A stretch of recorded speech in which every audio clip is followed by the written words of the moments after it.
On this week's episode of Ride the Lightning, the Tesla unofficial podcast, Tesla's 2023 is off to a huge start as the company ranks number one in U.S. luxury car sales for January. Plus, the first V4 Supercharger is now online, Tesla's latest Autopilot safety report is in, a longtime Tesla analyst is bearish on the Cybertruck's production ceiling, and more.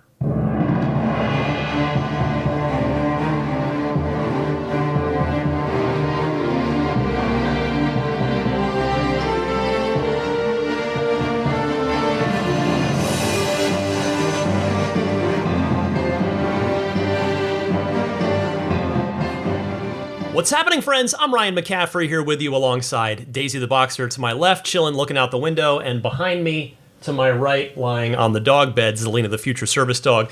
Both calm and quiet for now. That was not the case when I recorded this week's Lightning Round bonus episode for Patreon. My patrons know what I'm talking about on that. Anyway, it is episode 398 of Ride the Lightning, your weekly Tesla unofficial podcast. This one for March 19th, 2023. And I will start here with a couple of quick hits. First up, Model S and X buyers. I meant to say this one last week, totally slipped my mind. Model S and X buyers who currently have orders placed for a multi-coat red S or X are getting upgraded for free to ultra red, which I think is pretty cool. I mean, I can't really imagine anyone's going to be too upset about that, even though it is technically a different color, and color is subjective, paint color on a car, and you won't necessarily like ultra red better, but in theory it is a better finish. It is a better quality paint job. It is still multi-coat.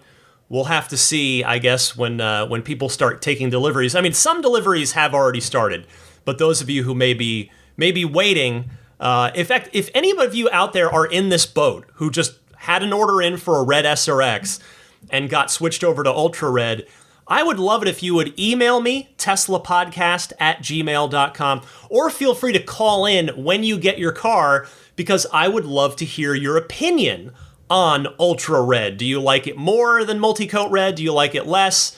What are your thoughts? Etc. So those folks are getting switched over to ultra red, but at least they are getting a $1,000 discount on that. They're paying $2,000 for it, which was the price of multi-coat red, instead of the $3,000 price for new orders on ultra red. And speaking of the S and the X, the $700 round steering wheel retrofit is now available for those owners who are interested. That $700 does include installation, but it does not include sales tax, which of course varies depending on where you live. The horn is still a button on the wheel, though. You cannot press the center of the wheel for a horn, which seems like the number one complaint that I've heard from S and X owners over the lack of stalks, for those of you that don't like that, for those of you that don't like the yoke itself, the shape of the yoke. The horn situation seems to be the most common complaint, and sadly, this steering wheel retrofit does not address that. Now, again, Elon tweeted over a year ago now, I believe it was November of 2021, not 2022, saying that, all the hardware's there, we just need a firmware update and we'll enable the center of the wheel or yoke to be the horn, and still nothing on that yet. So if that firmware update does come along, presumably those of you who take advantage of this round wheel retrofit will be able to have the horn in the center of that steering wheel as well. Next up this week, as a quick hit to get things started, more good news. The first V4 Supercharger is open. It's in Harderwijk in the Netherlands. My apologies if I've mispronounced that city name, that town name. Tesla went ahead and announced the opening on their Twitter, but a day or two prior to that, Twitter user Fritz Van Ens posted photos of the stalls being set up, saying, quote, V4 Tesla Superchargers are currently revealed and tested in Harderwijk. All 16 stalls are completed. It's opening in March, according to a Tesla official I spoke to. Super excited. And then merely a day or two later, they did indeed open. Now, these V4 stalls have a new look. They're Their bodies are all white. There's no hole in the middle. It's a full cabinet. And in fact, the thing I would compare them closest to is the 72 kilowatt urban superchargers, which you may have seen around. They look like larger versions of those, really. And perhaps more notably, they have longer cables. Perhaps with the Cybertruck in mind, depending on where the charge port on that ends up being located. Now, it's going to have to be towards the very back of the truck, just in the sense of there are so many V2 and V3 superchargers, and the Cybertruck's going to have to be compatible with those. I mean, yes, technically there could be an extension that they give to every Cybertruck owner. I doubt Tesla will do that. I'm sure instead the final placement of the charge port on the Cybertrucks is going to be in a place where the cable can reach no matter what version supercharger that you're plugging into. But more likely, this longer cable is to accommodate non-Tesla EVs. And the other piece of this too, the stalls are now positioned in the middle of the back of the parking spot rather than at the edge of it. So they're right in the center and a longer cable to better reach any car. Some EVs will need to back in, some will pull in forward. And hopefully this is going to be something that makes its way around very quickly. In fact, my hope would be that there will be no more V3 stations installed at all, no more V3 stalls, and that it's going to be all V4 from here on out. But that remains to be seen.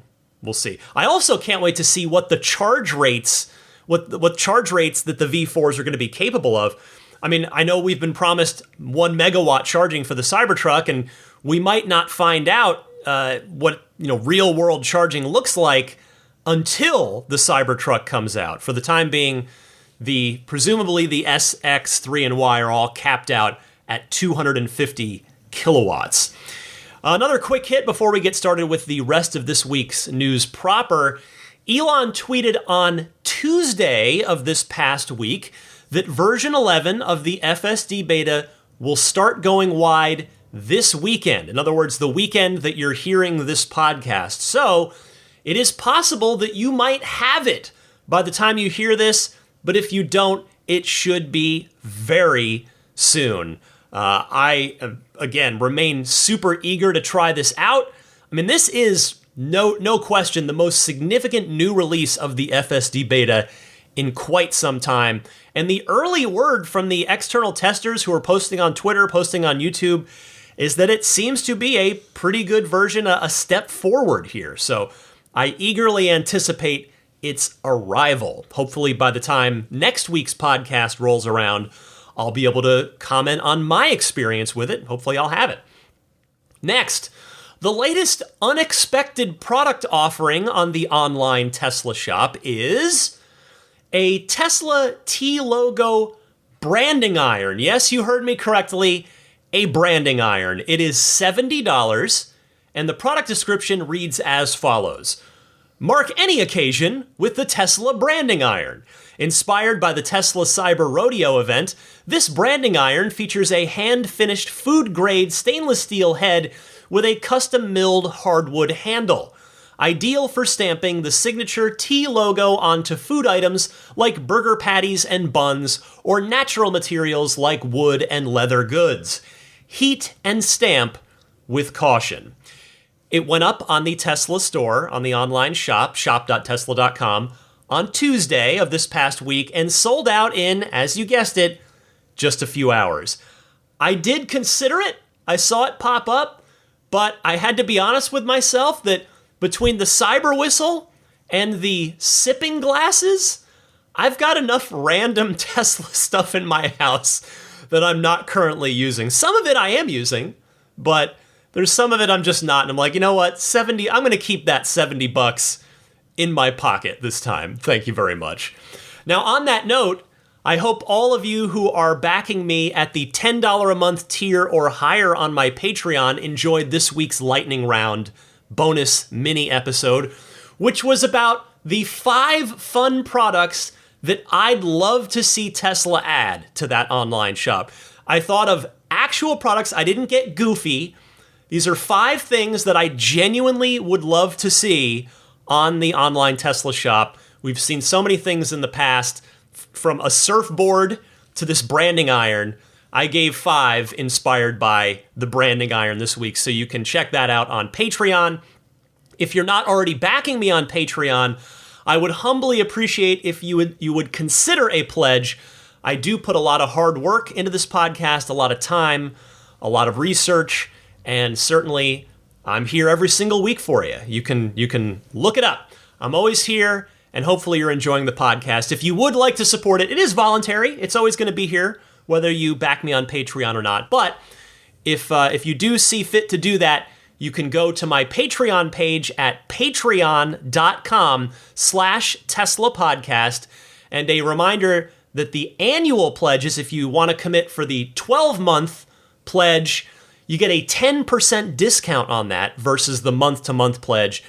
$5 a month is where the pledging tiers begin, and that $5 a month will get you early access to each week's podcast. Plus, you'll be supporting me, which I would humbly appreciate. If you go to that $10 a month tier, that's where you get the early access and that weekly bonus mini episode that I call the Lightning Round. All right, time for the rest of this week's news, the proper news section of the podcast here. First up this week, the headline story that I titled the podcast with: Tesla leads U.S. luxury car sales yet again, per the January 2023 figures. I saw this story on InsideEVs.com, who writes, according to Experian data from January 2023, this comes via Automotive News, the electric car maker racked up nearly 50,000 new registrations in the United States, which is a massive lead over second place BMW with around 31,000 registrations for them, and Mercedes took third with just over 23,000, edging out fourth place Lexus, who also racked up just over 23,000 new registrations in the month of January. Now, as Inside EVs provides here a bit of context, they write, based on the numbers, Tesla's sales were up 34% year over year as compared to January of 2022. Meanwhile, BMW was up just 2.5%. Mercedes increased its sales year over year by 7.3%, and Lexus saw a 6.6% drop. Experian's data also shows that the overall EV market increased by, get this, 74% in January of 2023, up to 87,708 registrations in total. Since nearly 50,000 of the EVs sold were produced by Tesla, this shows that nearly 39,000 non-Tesla EVs entered the market during the same month. And of those 50,000 Teslas registered in January, nearly 29,000 were Model Ys, which marks a 56% increase year over year. Model 3 registrations were up 29% to 17,526 units sold during the same time period. Thank you to Inside EVs. Hey, remember, I just want to take you a little trip back in the Wayback Machine here. Remember back when the rest of the car industry just kept moving the goalposts on Tesla? And one of those moving goalposts, one of the positions that those goalposts found themselves in, was after the Model 3 went into production. And the goalpost there, according to those legacy automakers, was, well, they'll never be able to scale up production and sell them in high volume. Remember that about 5 short years ago? Well, as Giga Texas continues to ramp, even more Model Ys are going to be sold in the US market. So this lead, which as you already heard is fairly substantial in the luxury category, particularly as those next 3 were all bunched up, that lead is only likely to widen for Tesla, especially when all of their cars have or at least, actually I shouldn't say that, the S and the X don't, the 3 and the Y. The 3 and the Y have the $7,500 federal tax credit for certain buyers who qualify, and of those luxury competitors that I just mentioned, not all of their cars in that luxury space do, because some of those cars are internal combustion engine vehicles. But because even as those luxury competitors start to build and sell more EVs, they're still probably going to have a little bit of trouble, ironically enough, scaling up production, as they once criticized Tesla for seemingly being unable to do. Because guess what? Those other automakers don't have battery factories yet. But so until the time comes when they do, and hey, again, we're all rooting for it. We want to see EVs from everybody in high volume. Until that time, it is advantage Tesla, not just because of their ability to manufacture at high volume, but also because luxury buyers, people in this segment, are increasingly desiring EVs, which is going to naturally push them towards Tesla. I mean, granted, the whole market, the entire car market, is increasingly wanting EVs, but especially that luxury segment. So congratulations, Tesla. And as the song that popped into my head here, as the Drake song goes, started from the bottom, now we're here. Next up this week, Tesla's latest Autopilot safety report is in. Now, as always, it's best to compare year over year on these rather than quarter over quarter to account for seasonality, right? Especially in Q4 when you've got winter, you've got icy conditions in many areas that contribute naturally, sadly, to more accidents. And you can see that if you look quarter over quarter. Q4 of this past year, 2022, was one accident for every 4.85 million miles driven on Autopilot. And if you just back up one quarter to Q3 of 2022, it was one accident on Autopilot for every 6.26 million miles driven. So yeah, huge difference. And it's not the cars, it's the weather. So for the apples to apples comparison, one accident per 4.85 million miles on Autopilot in Q4 of 2022. In Q4 of 2021, it was one per 4.35 million miles. So again, you can see the improvement there. I always like to note for context with these as well that the fleet is growing by a lot from one Q4 to the next. That's, obviously an entire year goes by. So this is now a larger sample size versus Q4 of 2021. And you would think, well, in a larger sample size, you might ordinarily expect the numbers to get a little worse, potentially not better. But there you go. Now, the rest of the Q4 2022 data from Tesla's blog, they write, for drivers who were not using Autopilot technology, we recorded one crash for every 1.40 million miles driven. By comparison, the most recent data available from NHTSA and FHWA from 2021 shows that in the United States, there was an automobile crash approximately every 652,000 miles. So 1.4 million versus 652,000. And to stack that next to Q4 of 2021, for drivers who are not using Autopilot technology, we recorded one crash for every 1.52 million miles driven.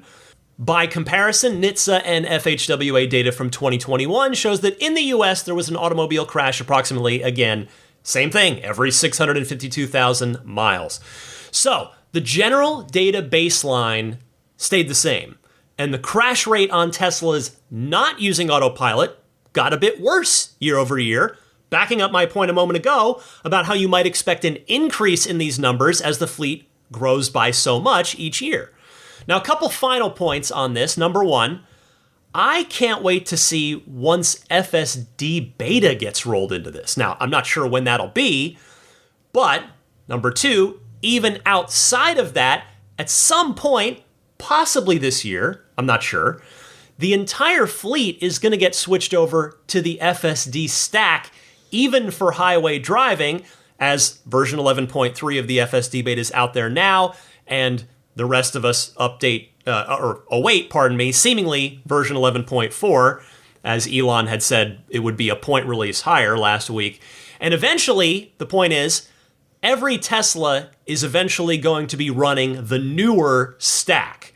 So those numbers will be interesting to compare to their corresponding quarters from previous years on the old highway Autopilot stack. That will be a really, really fascinating apples to apples comparison to make. Next up this week, Morgan Stanley's veteran analyst Adam Jonas. He's a longtime fixture on Tesla's quarterly earnings calls. Maybe his voice has even popped up on this podcast in one of the clips that I play from those earnings calls. He's someone who has been at it for a long time. He's been on the Tesla beat for Morgan Stanley for many, many years. He is someone who I would generally describe as a Tesla bull. Now, some of you might disagree with that. I don't know. He hasn't always been totally bullish, but I think generally speaking, more often than not, he is. But in this case, he's not, and I wanted to talk about it. Mr. Jonas, well, he has cast, for at least for his investors, in trying to guide his investors, he has cast doubts on the long-term sales potential of the Cybertruck in a new note to his investors. He headlines that note, "Has Tesla outgrown the Cybertruck?"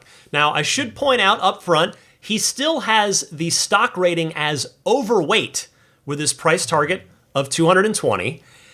And he says, "A lot has changed since Franz von Holzhausen threw a metal ball at the, quote, armor glass window of the Cybertruck in November of 2019. The truck is real, and we had a great time with it last week behind the Austin plant. But financially, it may be more of a sideshow to the Tesla story today." And he goes on to make a few points. He says, point number one, Tesla is a very different company today than from what it was in November of 2019, and he talks about the share price and the gap profitability. He says, number two, the ultimate avant-garde vehicle. He says, the Cybertruck is an important element of Tesla's futurist brand image. One of the most interesting features of the truck is the lack of a Tesla emblem anywhere on its exterior. The truck itself is emblematic of the company and the risks it is willing to take to push the envelope and reinvent so many aspects of what it means to be an auto manufacturer. We feel the Cybertruck carries more value in a cultural/zeitgeist sense than in a direct economic sense. At the same time, we encourage our readers to ask themselves, how many Cybertrucks can roll up to a parent-teacher conference or youth soccer match at the same time before losing some of that indescribable ... something? He continues on page 2.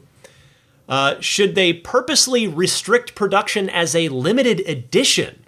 And he writes, it sure is more complicated than that, and the company has given no specific indication of volume targets for the vehicle. Yes, they have. I talk about it on here. I asked about it at Battery Day. It's $250K a year. Anyway, let's move on. But at this stage, we are prepared for the product to potentially be offered in volumes no more than 100,000 units per year once ramped up. Our forecast for nearly 500,000 units of pickup truck volume for Tesla by 2030 includes more conventionally designed variants to hit larger parts of the core pickup truck market, including commercial end-user applications, agriculture, building and construction, oil and gas, and other fleet/vocational/recreational uses. What do you think? Should Tesla limit Cybertruck lifetime series production to 420,699 units? Or do you think this product is really meant for far larger volume over its lifetime? Next, he comments on the weight of the vehicle. Our test driver said the Cybertruck weighs around 7,000 pounds. Final mass may be materially different, but we note that the curb weight of a 2023 Chevy Silverado 1500 is 4,400 to 5,620 pounds, while the Silverado 2500 HD weighs 6,100 to 7,000 pounds. Will the Cybertruck weigh as much as the 2023 Silverado 3500? While Tesla's been mum on pricing for some time, I would ask Mr. Jonas, what does the weight have anything to do with the sales potential of it? Anyway, that's a random aside for me. I'm going to stay focused on the task at hand here. He says, we think it may prove difficult for Tesla to produce a low-end version of this vehicle for the starting price of $39,900 it had initially targeted. Well, I don't disagree with him there. I don't think we will ever see a Cybertruck with a sticker price that low. And then number 5, his final point, we believe Tesla has other products under development aimed at the $100 billion US pickup truck total achievable market. In this current iteration, we do not believe the Cybertruck poses a significant threat to the established pickup truck market, although it could eat into the more enthusiast end of the market. Think Ford F-150 Raptor. Well, that's not all of it, but those are the highlights for you. And the first thing before I respond to this, I want to go back to something from the beginning of that. You may have glossed over it. He said, we had a great time with the Cybertruck last week behind the Austin plant. Now, does that mean that my prediction ahead of the Investor Day event was correct and that the big name institutional investor guys like Mr. Jonas did in fact get test rides in the beta Cybertrucks? Because the one on display that I told you about last week was roped off in the factory, not behind the factory. So this sounds like it was some kind of private viewing that likely extended a chance to, at the very least, sit in it and perhaps even ride in it. I say to Mr. Jonas and his ilk, you lucky devils. But anyway, I would bet a share of Tesla stock that Jonas is on this one very, very wrong about the long-term production volume of the Cybertruck being only 100,000 per year. Those are S and X numbers combined, admittedly. That's a year of S and X combined is what he thinks the Cybertruck is going to do. Has he forgotten that the pickup trucks are the biggest selling vehicles in America? That's the number one vehicle segment in this country. The F-150, as I Googled it, moves by itself almost 1 million units per year. The Chevy Silverado is about 500,000 plus per year. The Dodge Ram's about the same. The Cybertruck selling 1/5 as many units per year as the Silverado or Ram, and nearly 1/10 of the F-150 per year is, to me, yes, a self-admitted Tesla fanboy, I admit, but that is laughable to me. The market is simply too big for that. You may remember, since again, I just whispered it a moment ago, we covered this back at Battery Day. I got to ask Elon one question during the Q&A session. I got the mic passed to me and asked, what do you think the total full ramp production volume per year is going to be on the Cybertruck? And he said 250,000. Now, if those plans change, and they certainly could, given that a lot has changed in general since September of 2020 when I asked that question at Battery Day. And specific to the Cybertruck, things have changed as well because Tesla's received a lot more reservations since then. But if things change, if the plans change, well, guess what? The change is going to be to increase total annual production of the Cybertruck, not cut it by 60% of the previous projection. Now, as for the Cybertruck I hope this didn't come off as too salty towards Adam Jonas. It's just in somewhat humorous disagreement with him is all this is. I've never met him. I'm sure he's a nice guy. But his note about the Cybertruck perhaps losing that certain something when enough of them roll up to a parent-teacher conference, again, I honestly and sincerely just don't think that's going to happen. These trucks are so insanely unique, even as they will all be pretty darn close to identical as they leave the factory, given that they'll all be stainless steel and no paint, that they're not going to get tired amongst peacocking parents out there looking to keep up with the Joneses. And by the way, I'm sure some people will buy it for that reason, but most people probably will be buying it because they love it for some reason or another. For me, I'm not looking to get one as a status symbol.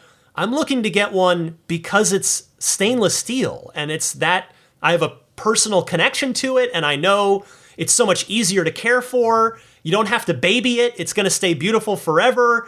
You can take scratches out with heavy-duty Scotch-Brite pads. You don't have to wax it.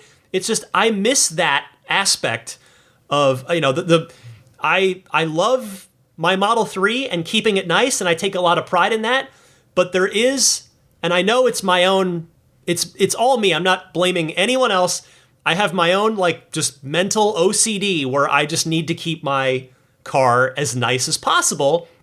And I think it goes back to, part of it's just pride in this thing that I love, but part of it is that I paid so much darn money for it, more than anything I've ever bought in my life, other than our house, that I just want it to look nice all the time. The Cybertruck, I can do that, but with basically none of the anxiety and mental anguish that I put myself through with that. So that's why I want one, is because the stainless steel is amazing, and I know that from experience, and it's going to last us, the Cybertruck will last us 20 plus years in our family.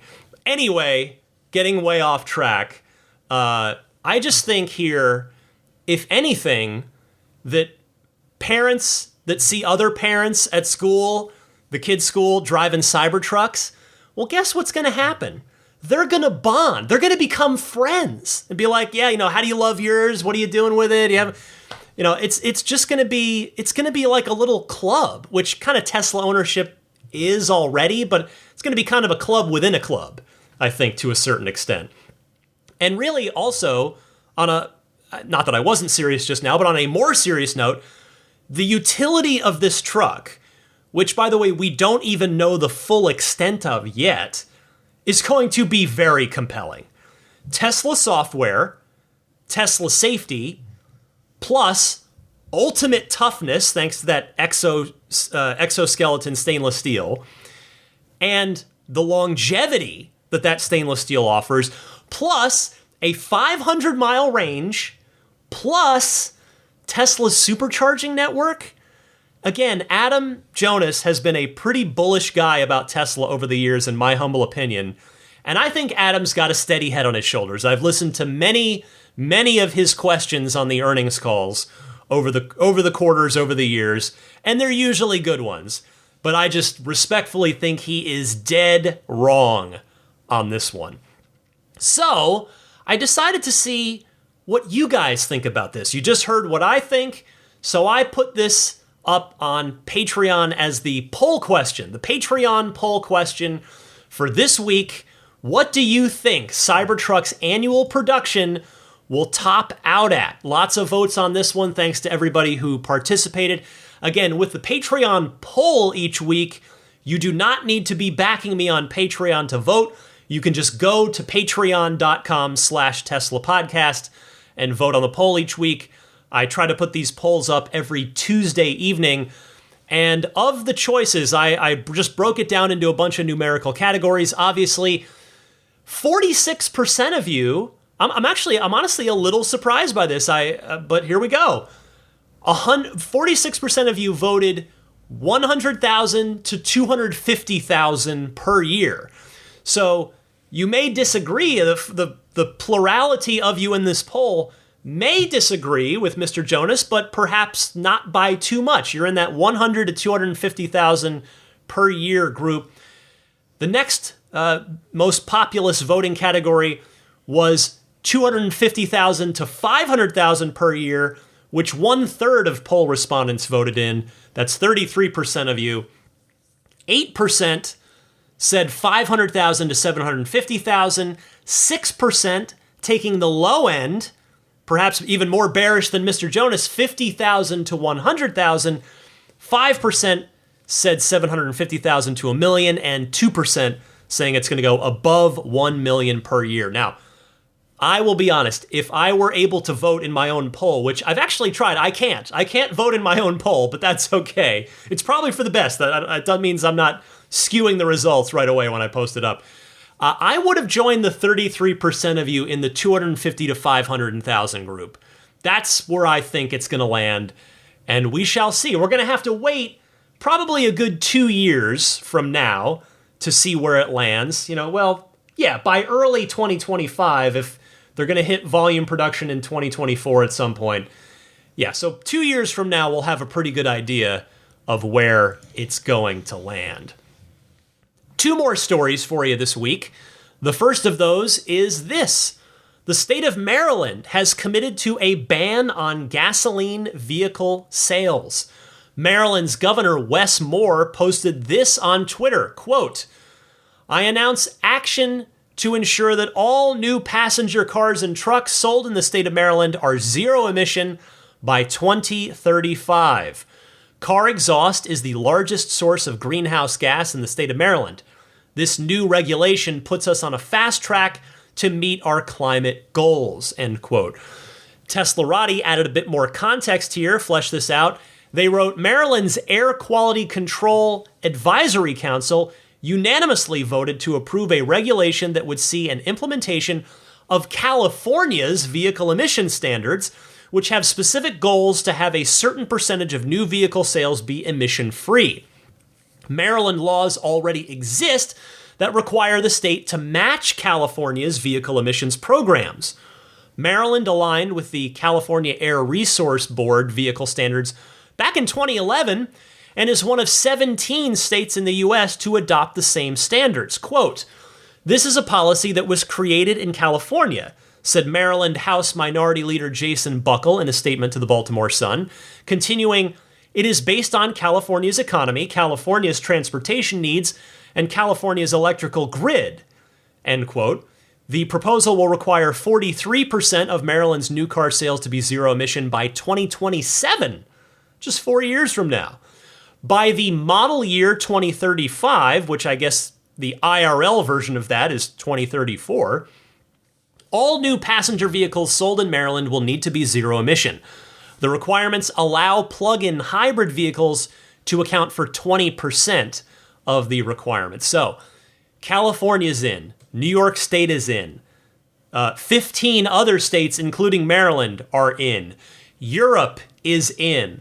The more states and countries that commit to this, the bigger the snowball is going to get as it rolls downhill.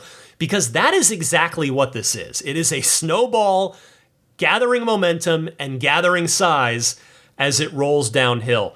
And it only helps the transition to EVs snowball further by adding more pressure to legacy automakers to switch over to electric. So this news is all good, and you love to see it. Now, finally this week, on the subject of state-specific news, I'm realizing now I should have flipped these two stories. I should have ended on the happy note instead of now I'm going to end on a not-so-fun note after that uplifting Maryland story, but all right, that's on me. My bad. I apologize. But here we go. We have a follow-up on the Mississippi state law that I talked about last week that would require franchise dealerships. No direct sales to consumers from car manufacturers. Well, Mississippi Governor Tate Reeves has indeed signed that bill.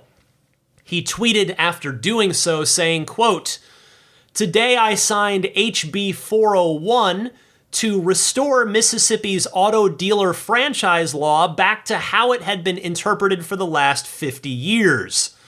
Almost 200 small businesses and communities across our state are seeking assurances that big manufacturers can't just destroy their businesses. That's fair. I also recognize that innovation in this industry is inevitable, and with innovation comes new companies with new business models. I am committed to finding long-term solutions in an ever-changing market.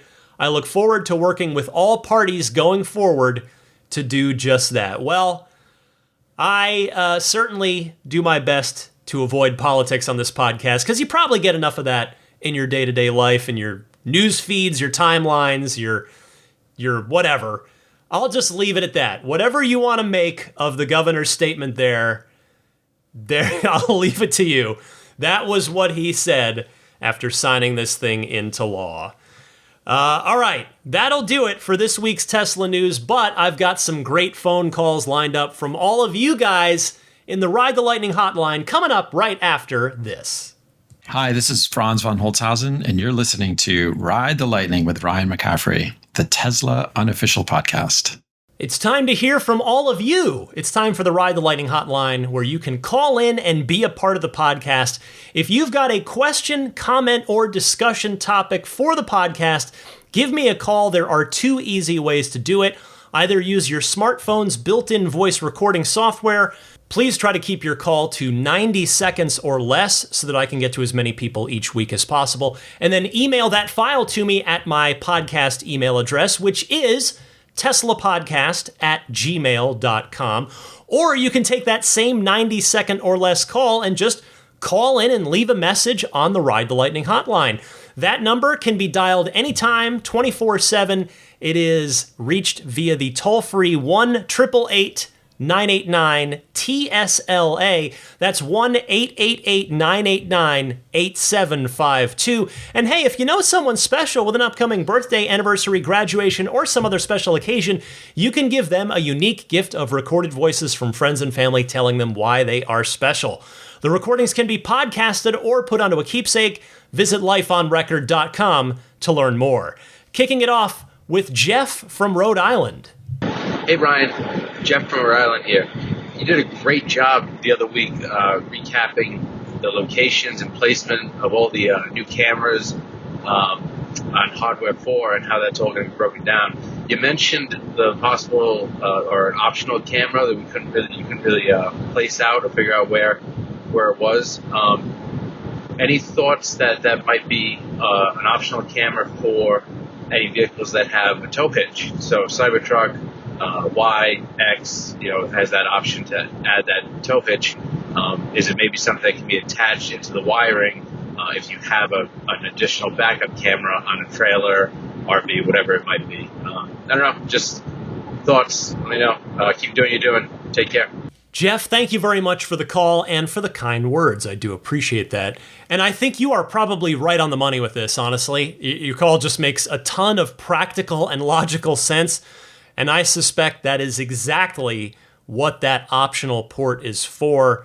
Thank you so much for calling in. I've got no notes, nothing to add to that one. Appreciate it. I think you're really onto something there.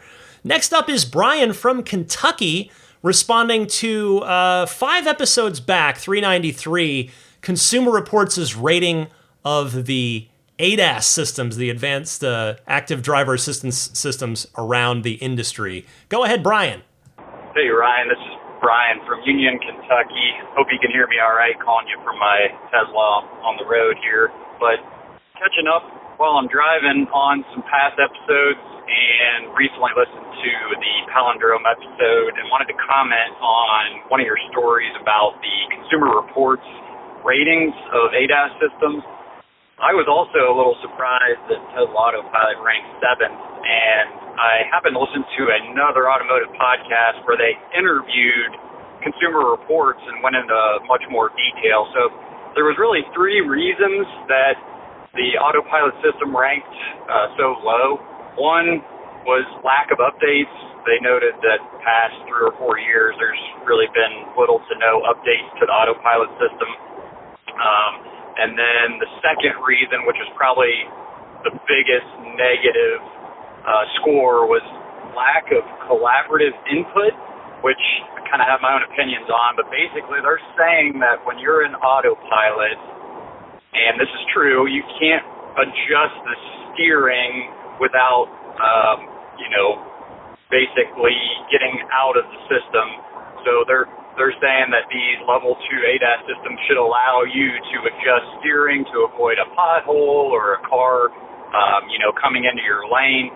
But basically, if you do that in Autopilot, it just disengages the system entirely. That was probably the biggest negative marks it got. And then the third reason, which also was pretty major, was the driver monitoring system. They really don't like specifically torque sensors and steering wheels. They just thought that the Autopilot system was subpar in that situation. So those are the reasons, and just wanted to share that with you and your listeners. Sorry for the super long call, and hopefully it's not too noisy, but really appreciate what you do for the community, and keep it up. Thanks. Brian, thank you very much for sharing that. I mean, I got to be honest with you. I haven't tried the top 6 ADAS systems, so I'm certainly not going to sit here and say that they're wrong because I don't know. But the lack of updates seems suspect. There have been plenty of iterative incremental updates, but admittedly no major ones outside of the FSD beta, which is of course still a beta. I will go ahead and agree with them on the third point, though, about the driver monitoring system. I know there are other cars out there that have capacitive touch systems in their steering wheels so that you just have to keep your hand on the wheel to tell the system that you're in control. You don't have to put torque on the wheel.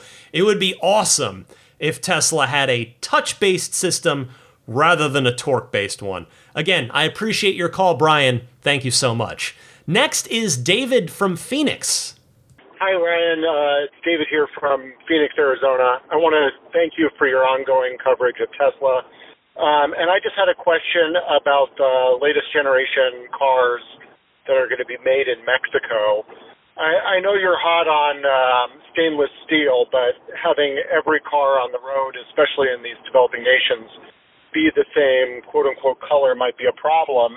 So I was thinking, what do you think about plastic as the body? It would reduce the weight. It might look cheap, but that's okay for a cheap car.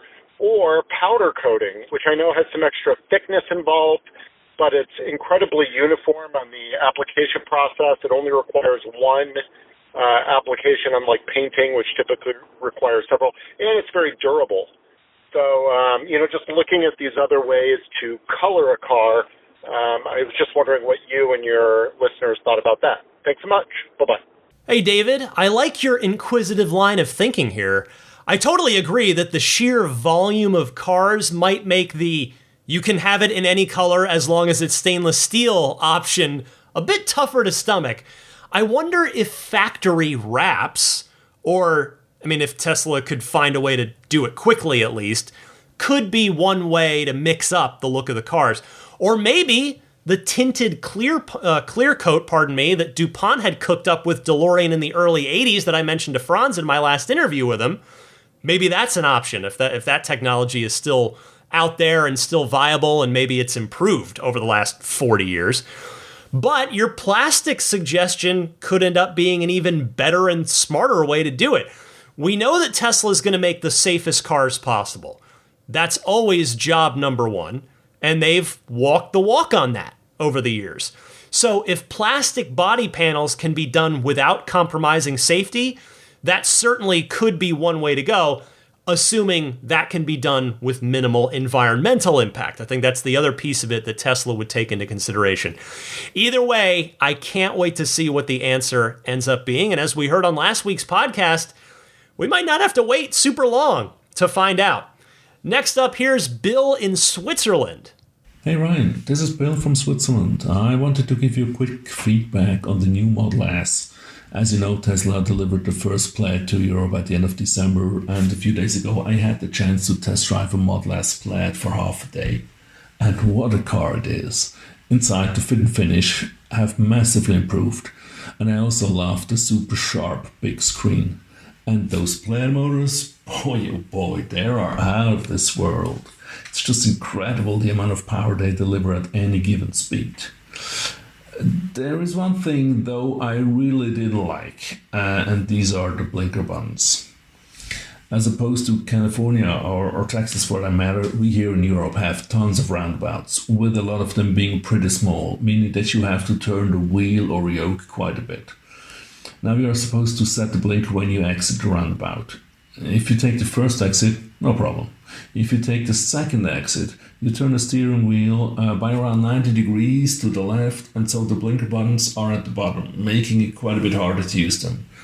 But it gets almost impossible to use them if you take the third exit in a roundabout, when you have to turn the wheel by 180 degrees from its original position. So the buttons, which are normally on the left of the wheel, are suddenly on the right side, and also they're now upside down. I basically agree that the best part is no part, but in this case the user experience just got much, much worse. And I think it's also bad for the safety, as I bet lots of Plaid drivers are simply skipping the blinking part in such a situation. Now I know there are Tesla folks listening to your podcast, so it would be great if they could raise this point internally and bring back the good old blinker stock. Yeah, so much for my ranting. Thanks for the good job, Ryan. Keep it up. Cheers. Bye-bye. Bill, thank you for your call. As the new S and X arrive in Europe, you bring up a very valid concern, roundabouts. You have to signal appropriately as you make your way through them. As you noted, it's a safety issue. And the buttons do make that a bit tough. I can see that. I don't know what the solution is aside from putting stalks back on the car, which I certainly don't think Tesla's gonna do at this point. I'm not saying I agree or disagree with it, I just don't think they're gonna go back. One thought that I had, and maybe this is silly, would be to have the left and right turn signal buttons, or even the triggers on the top left and top right parts of the yoke, you know what I'm saying by triggers, like up where your thumbs would go if you rested your thumbs, you could just pull triggers, basically, when you needed those turn signals without taking your hands off the yoke. Again, maybe it's just my video game brain running wild here, but that's the one idea I had that perhaps could help with this. I don't know. Let me know if you think I'm crazy. I probably am. I've got time for one more call this week. It's from Chris in Chicago, who was chiming in from a caller on several episodes ago. Caller DJ, who was trying to decide whether or not to upgrade MCU 1 in his S to MCU 2. So go ahead, Chris. Hey Ryan, Chris from Chicago again. Just putting my 2 cents in regards to DJ's situation from last week. Whether he should upgrade his MCU to an MCU 2 in his older Model S. I actually had the same scenario a couple of years ago. I was fortunate that my MCU 1 went out right when they were rolling out the MCU 2 upgrade. So of course they gave me both options. Oh, MCU 1 or MCU 2. Of course, well, we're going to upgrade it. We have to. And I'll say that DJ, if you're on the fence about it, do it. It's like getting a brand new phone. Everything, the screen is tenfold. I'm sorry, order of magnitude. We'll throw that in there. Faster than the MCU 1. And not to mention opens up all of the apps, the streaming services, everything that you know that you hear about in newer updates. Now you'll be on that bandwagon. The only thing I'll say that was kind of a bummer was they removed the antennas, the radio antennas, the AM and the FM, which for everybody not really a big deal. I listen to the occasional AM, so not the end of the world. Definitely worth the upgrade if you're even thinking about it. My opinion is do it. Thanks, Ryan. Bye. Chris, thank you for sharing your personal experience on this. You make a great point that I had forgotten about, that you get access to lots of the apps that have been added to the car in recent years that MCU 1 cars don't get. And I appreciate you mentioning the AM and FM radio caveat too. That is important to know when you're making the decision of whether or not to upgrade this. But hopefully that helps DJ and any others who may be considering that upgrade as well. Thanks to all of you who kindly took the time to call in. Keep those calls coming. I will get to more phone calls next week. I gave you the call-in instructions at the top of the segment, so refer back to that or to the episode description. I always put them there every week as well. But for now, stick around. I'll be right back with a little bit more Ride the Lightning, including your pro tip of the week. This is Steve Downs, the voice of Master Chief, Sierra 117. You're listening to Ride the Lightning, the Tesla unofficial podcast. You know, that Cybertruck looks a lot like a warthog, doesn't it? Master Chief, out. Well, unfortunately, there is a lot going on with my car this week that I can tell you about here. I am now suffering from, if I've Googled correctly, seems like all the symptoms are there, the fairly common on the Model 3 upper control arm issue. The front suspension of my car has started creaking, groaning, moaning, and squeaking on every bump and undulation as if it were haunted up there. So I guess I will be putting my Accelerate Auto extended warranty policy to use for the very first time. So I will let you know how that experience goes. And then today, I was supposed to have my new tires put on that I ordered a couple weeks ago while there was a little bit of a sale at America's Tire on Michelin tires. But earlier this week, things started to fall apart. On Tuesday morning, I'm just going through my email, and I get an email that's, your order has been canceled. I look at the details. Well, why? It's because apparently I didn't pick the tires up within like X number of business days, which to me, that's a system flaw on their side. Why? Because I scheduled the appointment at the same time I bought the tires. It should not have allowed me to schedule the appointment farther out than they were willing to hold my product for, hold my tires for. So that stunk. And then, okay, well, I got to try and fix this now. So I tried, when I say that I tried calling all morning to the store, I'm not really exaggerating. Like I would call and it would just try and ring through, like it dial into a phone tree thing, and then you just wait for someone to pick up, and it would just eventually disconnect because it'd be like, we're too busy, sorry, and then it would just hang up. And I just tried all morning, couldn't get through, so I said, fine. I've got a little window in my meeting schedule here. I'm just gonna drive over there and talk to somebody face to face about this. So I go in and do that, explain the situation to the guy behind the counter. He was super nice, super helpful, put everything, I just said, hey, listen, I know, I want to be able to come in at the same appointment that I had, because I suspect that appointment got canceled when my order got canceled. And he in fact said, yeah, somebody else has that appointment, but we'll get you in at that same time. So he was super cool about that. And the other thing was, I said, well, the reason I had bought online rather than just coming in the store and doing it is because of this $110 off Michelin tire discount. And so he wrote up some notes in my file and handed me a printout of the invoice that had the total breakdown of here's the price you will pay, which is exactly the same price as it was when you originally ordered on the website. So all good. The guy helped me out. I mean, it stunk that I had to take time out of my day to go down there because I just physically couldn't get through on the phone. But at least I got it sorted out. And actually, the one other thing I should say, so he said, so since I didn't pick up the tires, obviously they just like used them instead of holding them for me. So I said to the guy, so we got to make sure you're going to have the tires, right? And he said, well, we've got 2 in stock right now. We should have the rest by Friday. I'm like, okay. So I come in today, Friday, earlier today. I had an 11 a.m. appointment. I show up exactly on time, go up, check in. They say, oh, okay, cool. Here, we'll take your key card for your car. We'll note the mileage here, and it'll be about an hour. So I had brought my laptop to do some work. I go over and sit down in the customer waiting area there, and 45 minutes goes by when they say, Ryan McCaffrey? I say, yeah. Oh, I'm sorry. It turns out we don't have your tires in stock. It showed we did in the system, but we physically can't find them. And it's like, hey, I've worked in my retail days in college. I know that can happen. What you physically have on hand does not always match up to what's in the computer. So again, and the guy was super nice. He said, well, we can get you the all seasons today rather than the summer tires that are the OEM tires that I do want to stick with. So I said, no, thanks. That's okay. I'll wait. I'll go ahead and wait for the tire that I ordered. And he said, all right, well, there's a bit of a wait on those tires. We'll have it next Saturday. So, well, okay, well, I'm out of town that weekend. I'm going down to visit my parents in Arizona. And so, okay. So then I set it for a little after that.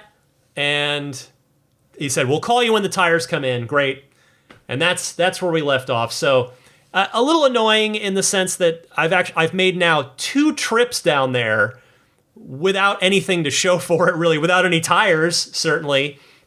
But again, the people were super helpful. The in real life human beings in the store were great. It was the discount tire, basically online system. Their back end system failed me. So, which I'd always had really good experiences with them. This is the first not super great experience, but hopefully I'll get my tires at the next actual appointment time. And they're not like super gotta have them right now urgent. So it's not the worst thing. And I did get some work done while I was just sitting there waiting. So not a huge deal. I'm not too upset about it. Just mildly annoyed, I guess, is all I can say. First world problem, right? What are you going to do? I'll be back. I did already pay, so that I've paid the discounted price. So that's all locked in. But anyway, so those are the two things. And then on the service side with my Tesla, the front control arms, the upper control arms, I should say, that one I have to wait a little bit for an appointment as well, because the first available appointment they had didn't work with my schedule. I've got this conference in town, the Game Developers Conference next week, so my schedule's pretty booked up. Anyway, I guess you don't care about any of that stuff, but there's plenty going on with my car, which I have named the Spirit of Adventure. If you're a newer listener, you can, if you weren't aware, you can name your car on the dashboard, on the screen. You can give it a name, and the name I gave mine the day I took delivery was the Spirit of Adventure, because I love the movie Up, the Pixar film Up, and I think it's a very excellent name for my Model 3, which I want to have. I want to myself have a spirit of adventure with it. All right, anyway, time for your pro tip of the week. It comes from Robert in Florida. Hi, Ryan. It's Robert in Florida, a longtime listener and FSD beta tester with a 2018 Model 3 long range. I save a lot of short video clips with the car's dash cam for later review of edge case situations or other unusual events. I've discovered a quick and easy way of doing that. Instead of searching for the dash cam controls, just press the right cog wheel on the steering wheel and say, "Save that." I hope listeners will find that helpful for saving video clips using the dash cam. I never even thought to try that one, Robert. That is an excellent shortcut, especially now that there's not a dedicated spot on the screen to hit it with. It's buried in the menu. Thank you very much. I appreciate that. Now, before I go, let me mention some friends of the podcast that can hopefully be of use to you. I will start with abstractocean.com, purveyors of so many fine, dozens upon dozens of excellent aftermarket Tesla accessories. Go to abstractocean.com, select which Tesla you have to sort by all of the products that are available for your car. Check them all out. Whatever you like, throw it in your online shopping cart. And then when you get to checkout, use the coupon code RTLPodcast to get 15% off of your first order. That's a very generous thing. Thank you so much to abstractocean.com for offering that to my audience. And again, that coupon code RTLPodcast, no spaces, just all one word, RTLPodcast. Get yourself that 15% off. Next up, the snap plate, which you can get for all 4 current Tesla vehicles at everyamp.com/RTL. This is the front license plate bracket that snaps on and off in seconds. It's paint safe, grill safe, radiator safe, and autopilot safe. It's a nice, clean, minimalist design that blends really nicely with the Tesla front end when it's installed and leaves no unsightly hardware behind when you remove it, which maybe you want to take it off for car shows, for Cars and Coffee, for when you're detailing the car. You want to put it back on for if you're going to be on a toll road or going through over a bridge toll or something like that, or if you're going to just be parked at a parking meter. You might want to get that front plate on there as well so you don't get a ticket from one of the passing traffic citation issuers that run around doing that stuff. Anyway, everyamp.com/RTL. That's the place to get your snap plate. Next up is budgetsafesolar.com.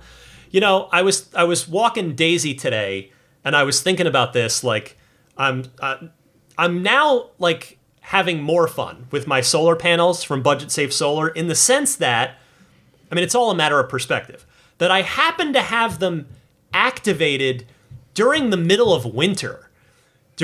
So they got turned on in early February, and so basically what I was getting then, the solar it was generating then, was about the lowest amount of solar it's going to generate for the entire year. And sure enough, now that spring is upon us, this coming week is spring, and we've finally started to have some sunnier, warmer days here, although more rain is coming this weekend, so we'll see how that goes. But it's been really fun to watch my solar production go up. Like, I'll give you just this past week, Monday, 20.1 kilowatt hours. Now, I know you have no context for this because you don't know how big my house is or any of that stuff, but you can just see the progression. 20 kilowatt hours. Then cloudy, rainy day, Tuesday, 11.9. But then Wednesday, a little better, 23.2, 23.5 yesterday, and today, 23.9. So, and before that, if I were to go back further back into February, it was down in the teens generally. Even on a sunny day, it would be in the teens. So it's been really fun watching the number go up. And again, we're still in mid-March, not officially spring. When it's summer, it's going to be really neat to watch. In fact, I've been logging in frequently to my utility company's website into my account, where it shows you your daily usage. It plots it out on a bar graph, line graph, and it'll show you like, okay, on this day you consumed from the grid this much, and there's a green bar that goes below the x-axis if you've put energy back into the grid, and it's starting. You can see it starting to go. Like there was a day. It was the Wednesday. I had a bill of $0.00 from the utility company, and that includes natural gas. So the electricity generated from the solar offset even whatever natural gas we use that day. And it's just going to keep going as the weather gets warmer and as we head into spring and then summer. So that's been really cool to monitor and keep an eye on. So anyway, if you are interested in solar, you're going to check out Tesla. I did, certainly. But if Tesla doesn't work out for you for whatever reason, I humbly suggest that you give budgetsafesolar.com a look. Reach out to them and see whatever system they draw up for you. Maybe it's going to be something that works really well for you. So give them a look, check them out, and if it works out for you, use the referral code RTL as you proceed with your solar installation for your home and or business. Meanwhile, Immaculate Reflections. If you're going to be or are here in the greater San Francisco Bay Area and you want to treat your car to a spa day, there's no better place to go than Immaculate Reflections. The website is irdetailing.com. If you reach out and book in any service, which again, you can reach out through the website, irdetailing.com, mention that you're a Ride the Lightning listener, and there will be a nice little discount waiting for you, which I appreciate that Immaculate Reflections does. Whether it's paint correction, paint protection film, ceramic coating, a couple of those, all of those, whatever you want to do, Immaculate Reflections will have your car looking awesome. I promise you that. irdetailing.com. Again, don't forget to mention that you are a Ride the Lightning listener to get that discount. Speaking of good stuff, puretesla.com/RTL. The good stuff they carry is their micro SD-based, very reliable dash cam and Sentry mode setups.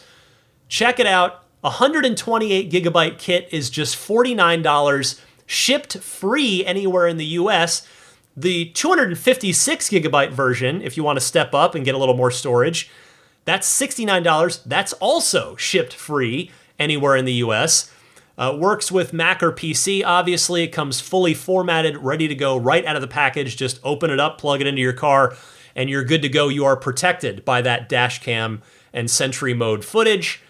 Don't forget, they also have a nice, slim, low-profile wireless game controller kit, if that's of interest for your Tesla as well. Get all of it at puretesla.com/RTL. And lastly, the Patreon. I mentioned it at the top, but again, a quick word. Patreon is the way through which you can voluntarily choose to support my efforts here on the podcast. The website is patreon.com/Tesla podcast. The support tiers start at just $5 a month. And for that $5 a month, you'll not only be supporting me, which hopefully makes you feel good, makes me feel good for sure, and feel humbled and grateful, but you will also, as a bonus, get early access to each week's podcast. That $10 a month tier gets you, as I mentioned at the top, the early access and that weekly bonus mini episode that I call the Lightning Round. And the perks go up from there, including the Maximum Plaid and Roadster in Space, which I'll be shouting out those people here in just a moment as well. But that's how the podcast is supported. It's by you guys, the listeners. It'll always be free for you every Sunday at 9 a.m. Eastern, 6 a.m. Pacific. But if you see it in your heart to support me, that's the way to do it. Patreon.com/Tesla Podcast. If you're not already following / subscribing to the podcast on your favorite podcast service, be sure to do that so that the show gets pushed out to you every time there's a new episode on every Sunday at 9 a.m. Eastern, 6 a.m. Pacific. I am on all the major podcast services, at least I think it's all the major ones. Apple Podcasts seems to be where most of you get it. I'm also on Google Podcasts, I'm on Stitcher, I'm on TuneIn and Spotify, which are both natively available in your Tesla. And then I'm also on YouTube, but in audio-only form. There's just a logo for the video, that's all it is. But if that's the way you'd prefer to listen with a tab open on YouTube, go for it. Just search Ride the Lightning Tesla on YouTube and you should find me easily enough and can subscribe to the channel from there. Follow me on Twitter and or Instagram, same handle on both, DMC_Ryan. My email address, as I mentioned earlier today, is teslapodcast@gmail.com. And with that, let me give that shout out and thank you to the Plaid, Maximum Plaid, and Roadster in Space tier backers. Thank you so much I'll start with the Maximum Plaid crew because we've got a new one. Unless this is new from last week and I didn't update my notes. Either way, you're getting the first shout out. Travis Krenzel, he upgraded very kindly from Plaid to Maximum Plaid. So Travis Krenzel, thank you so much. And then the rest of the Maximum Plaid backers, Jonathan Wales, Cameron Clark, Daniel Grummer, Seth Capello, Nick and Tony, the Galpin family, Ryan from Las Vegas, Darren Nickel, Kaz Barnes, Brett Libano, Patrick Wisniewski, Gil Cabrera, Watley, Mark Eversole, Todd Badger, Joe Edgel, Kevin Yank, the Tesla Owners Club of San Joaquin Valley, Michael Williams, Will Stedman, Mait Suaro, Derek Nesselrote, Justin Perez, Jeremy Harris, Chris Beach, Tom Mills, Alex Brem, Corey O'Donnell, Aaron, John Cody, Andre Kent, Joel Sapp, Kim Bay, Paul Casarino, Richard Corley, Chris Osborne, KB, We Drive Tesla EV Luxury Car Rental in Oahu, HaloBengals.com, Chris Pratt, Ken Epstein, Doug Carey, James Gregory, Adam Lavoie, ContactOneCallCenter.com, and Jason Chalukas. Thanks to all of you very much for your support. And then the grandfathered in Plaid level supporters, those folks kind enough to continue pledging at the Plaid tier, even though it's technically been eliminated. But as long as they are kind enough to continue that support, I am happy to continue to give them all the perks and benefits that they are entitled to. So thank you to George Cassiopo, David Brander, Logan Willis, Peter Chalet, Eric Randolph, Dory and Steve Guberman, the Tesla Owners of Taiwan, Ron Lee, Charlie Gillespie, David Perella, Dennis Peak, Jeff Angwin, Chase Cabanillas, the Lydia family, Aaron Altschul, Jared Brown, Jerome Strack, Jamie Dalton, the Tesla Owners East Bay Club, Mike and Barbara from Louisville, David J. Howes, Matt Nixon, the Tesla Owners Club of Wisconsin, Jonathan Zalesny, Ish, not Elon Musk, T. Kirk Lowry, Peter, and the Bear Boys of Colorado.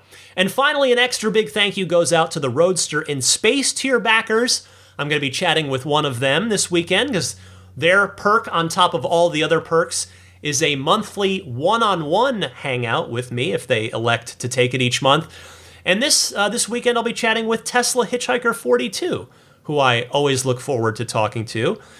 So thank you to Tesla Hitchhiker 42 along with Pete White, Lyle Austin, Steve Radspinner, Fernando Cordero, Lawton from Chicago, Sean Neidig, Neil Weaver, Jackson Wallace, Rolf and Jennifer Evers, Howard Anthony Smith, Victoria Iacovetto, and Kara Weston.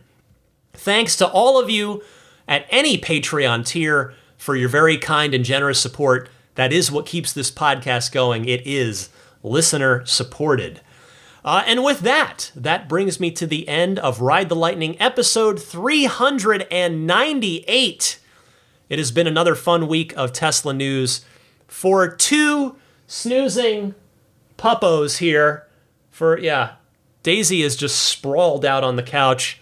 Zelina, a little more dog-like down on the dog bed on the floor. Anyway, they're ready for bed. I'm going to be ready for bed soon as well. I'm Ryan McCaffrey. Thank you all so much for your time, for your attention, for your kindness in listening. I sincerely appreciate it. Happy electric motoring, and I'll see you back here next week.